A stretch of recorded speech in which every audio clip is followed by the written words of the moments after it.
انداز نظر آیا۔ حضرت ارسطو، فارابی، ولید سینا، ان تینوں فلسفیوں کا متفق علیہ فیصلہ ہے کہ اگر کوئی انسان بے نظیر عالم ہے تو بے مثال پہلوان نہیں ہو سکتا، اور اگر بے مثال پہلوان ہے تو بے نظیر عالم نہیں ہو سکتا۔ ہو سکتا ہے کوئی شجاع بھی ہو، عالم بھی ہو، لیکن اگر بے نظیر عالم ہے تو بے مثال پہلوان نہیں ہو سکتا، اور اگر بے مثال پہلوان ہے تو بے نظیر عالم نہیں ہو سکتا۔ یعنی دونوں کمال کی منزل پر نہیں ہو سکتی۔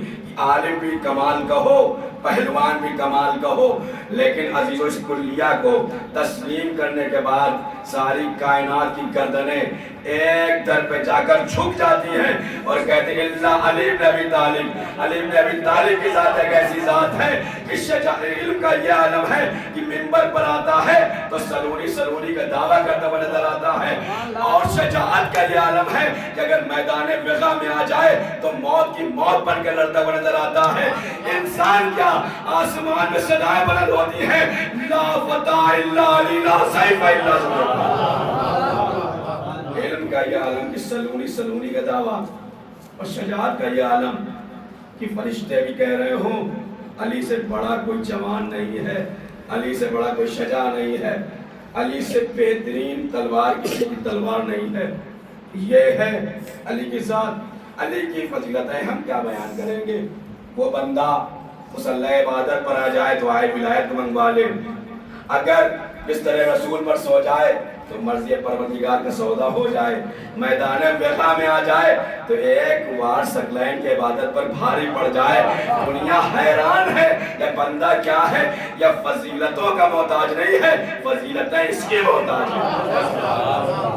اسی لیے اہل سنت کے ایک بڑے عالم دین محدث دہلوی نے جب علی کی پیدائش کو نقل کرنا ہوا تو لکھتے ہیں علی کی منقبت و فضیلت میں سے ایک فضیلت اس وقت آشکار ہوئی جب علی خانہ کعبہ میں پیدا ہوئے۔ یہ نہیں کہا کہ ایک فضیلت اس وقت ملی، ملنا اور ہوتا ہے، ظاہر ہونا اور ہوتا ہے، ظاہر ہونا اور ہوتا ہے، ملنا اور ہوتا ہے۔ کیا فرمایا؟ علی کی منقبت و فضیلت میں سے ایک فضیلت اس وقت ظاہر ہوئی جب علی کعبے میں پیدا ہوئے۔ اس کا مطلب یہ ہے علی محتاج کعبہ نہیں ہے، کعبہ محتاج علی ہے۔ ہمارے پیر، ہمارے ہادی کسی در کے محتاج نہیں ہوتے، یہ جہاں چلے جائیں، اگر نجف جائے تو اشرف بنا دے، مدینہ جائے تو منورہ کر دے، ایک جنگل بھی آب ہو گیا، صحرا جہاں کربلا کہتے ہیں جسے، اگر اس زمین پر پہنچ جائیں تو کربلا کو معلّہ کر دیں، مشہد پہنچے تو مقدس بنا دیں۔ بتایا ہم جگہوں کے ذریعے نہیں پہچانے جاتے ہیں، ہمارے وجہ سے جگہ پہچانی جاتی ہیں۔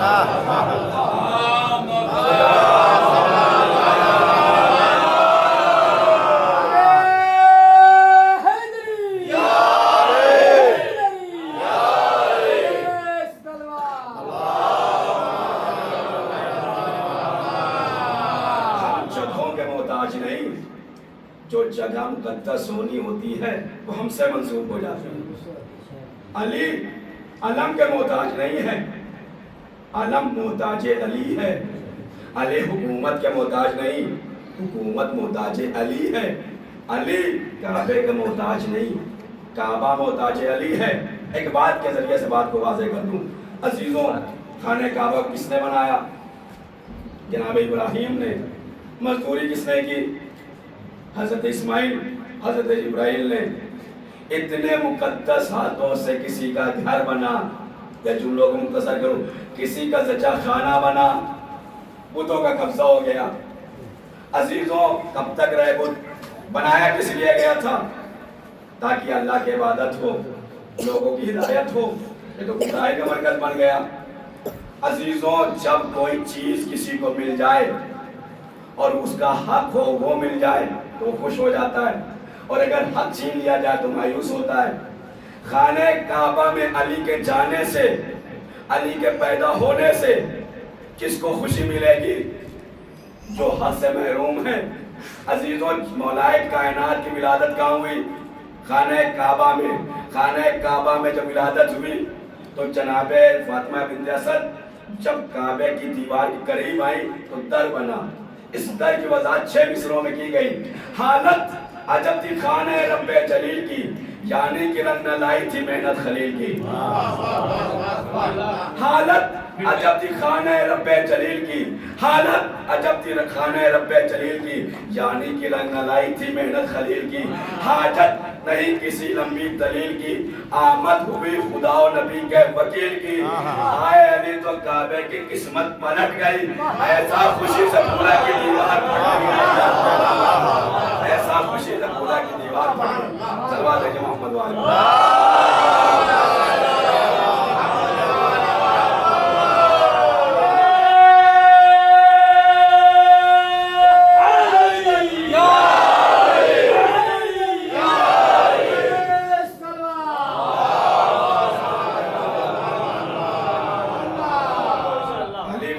فضیلت نہیں ہے، ہر در محتاج علی ہے. آج بھی اگر دنیا دیکھے علی کی شخصیت کیا ہے تو 4 چرداگ کا جملہ ہے. اے دنیا تیرا کیا بگڑ جاتا اگر ہر زمانے کو علی جیسا حاکم مل جاتا. علی کو شدت عدالت کے سبب قتل کیا گیا. علی کی عدالت میں ہم کیا پیش کریں گے؟ عزیزوں کو 4 چرداگ عیسائی رائٹر ہے، سینکڑوں بار اس نے نہج البلاغہ کو پڑھا ہے. ہم ایک مرتبہ نہج البلاغہ کو کھول کر نہیں دیکھتے. عیسائی ہے، کرسچن ہے، اس نے نہج البلاغہ کو جب بھی پڑھا کہتا ہے ایک نیا علم میری نظروں کے سامنے سے گزرتا ہے جب بھی میں نہج البلاغہ کو پڑھتا ہوں. اس نے نہج البلاغہ پڑھنے کے بعد امام علی کی شخصیت کا مطالعہ کرنے کے بعد 5 پارٹ میں کتاب لکھی جسے ندائے عدالت انسانی کہا جاتا ہے، یعنی انسانیت کی عدالت کی آواز. علی کون ہے؟ عدالت انسانی کی آواز کا نام علی ہے. وہ لکھتے ہیں، ایک واقعہ لکھتے ہیں کہ علی جو مسلسل لوگوں کی خدمتیں کرتے تھے، حاکم بننے کے بعد حکومت نہیں بلکہ سماج کی خدمت کرتے تھے. ایک دن نکلے، ایک دیکھا یہودی بیچارہ بھیک مانگ رہا ہے. وہ خود لکھتا ہے کہ علی نکلے اور اپنے چند چاہنے والوں کے ساتھ تھے. کہا یہ بھیک کیوں مانگ رہا ہے؟ کہا کہ یہ ایک بزرگ شخص ہے، پہلے یہ حکومت یہ کام کیا کرتا تھا، اب بوڑھا ہو گیا، کسی کام کا نہیں رہا، اب اس کے پاس کوئی ذریعہ معاش نہیں، اب یہ کیا کرے؟ بھیک مانگنے میں مجبور ہے. امام علی کہتا ہے کہ امام علی کی آنکھوں میں آنسو آ گئے. کون ہے؟ مسلمان نہیں ہے، شیعہ نہیں ہے، بعد میں عیسائی تھا، بعد میں یہودی تھا. امام نے کہا کتنی بڑی ظلم کی بات ہے کہ جب تک یہ حکومت کے کام آیا حکومت نے اس سے کام لیا، اب یہ بیکار ہو گیا، اب اس کے لیے کوئی بھی کھڑا نہیں ہو رہا ہے، بھیک مانگ رہا ہے. امام نے کہا بیت المال سے اس کے رہنے اور کھانے کا انتظام کرو. آج لوگ پینشن پاتے ہیں، بڑا خوش ہوتے ہیں. علی نے پینشن کا ایجاد کیا اور بتایا کہ جب تک حکومت کے کام آ رہا تھا حکومت نے کام لیا، اب یہ محتاج ہے، حکومت کی ضرورت ہے کہ اس کو ضرورتوں کو پورا کرے.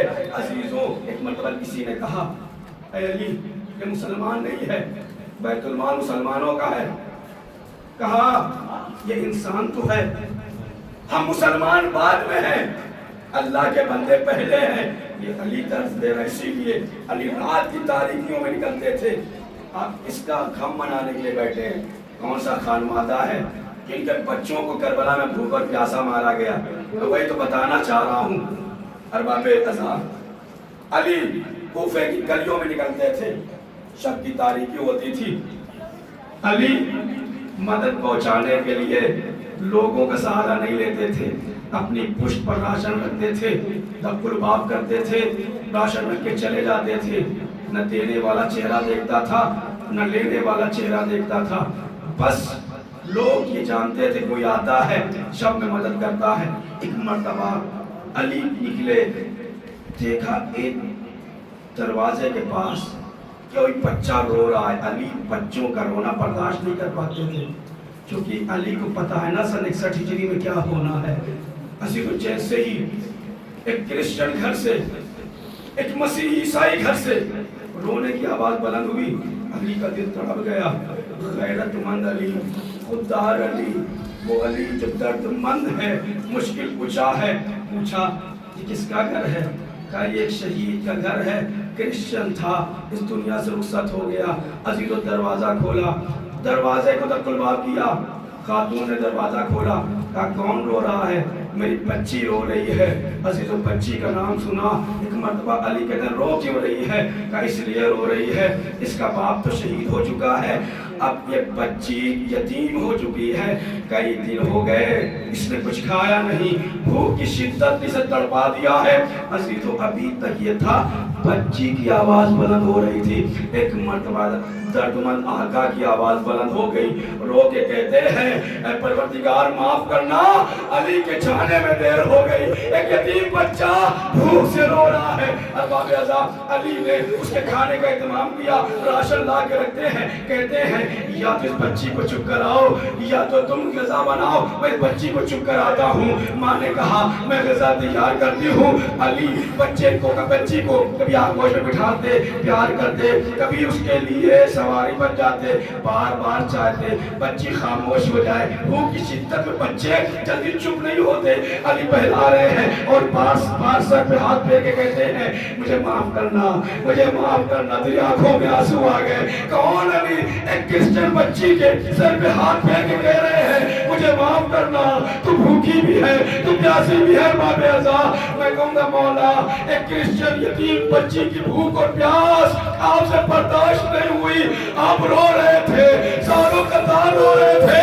پوچھو اپنے لال حسین مظلوم سے 6 مہینے کا بچہ ہاتھوں پر منقلب ہو گیا، اتنا پیاسا تھا کہ کبھی لب کھولتا تھا، کبھی لب بند کر لیتا تھا۔ حسین نے فوجی آدم یہی تو کہا تھا دیکھو میرا بچہ کیسے تلفظی کر رہا ہے۔ تلفظی کس کیفیت کو کہتے ہیں؟ عزیزوں مچھلی کو آپ نے دیکھا ہوگا کہ پانی سے نکالا جاتا ہے، تھوڑی دیر کے لیے وہ تلفظی کرتی کیسے کرتی ہے؟ منہ کو کھولتی ہے، بند کرتی ہے، کبھی آنکھ کھولتی ہے، بند کرتی ہے، کبھی لب کھولتی ہے، بند کرتی ہے۔ اس کیفیت کو تلفظی کہا جاتا ہے۔ حسین نے کیا فرمایا؟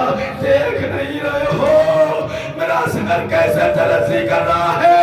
ارباب اعضاء مجھے نہیں پتا حسین نے کیسے برداشت کیا، بس اتنا کہا اے میرے شیعوں، اے کاش اس وقت ہوتے کہ حسین کے ہاتھ میں اس کے 6 مہینے کا بچہ تھا اور میرا بچہ پیاس سے بلگ رہا تھا۔ میں کہوں گا مولا یتیم بچی کا تڑپنا آپ سے برداشت نہیں ہوا، آئیے ذرا بعد قتل حسین کی 4 سال کی بچی، کوئی آ کے سر پہ ہاتھ نہیں پھیرتا، کوئی پانی نہیں دیتا، کوئی کھانا نہیں دیتا، کوئی آتا ہے تو تماچے مارتا ہے، کوئی آتا ہے تو تالیاں مارتا ہے۔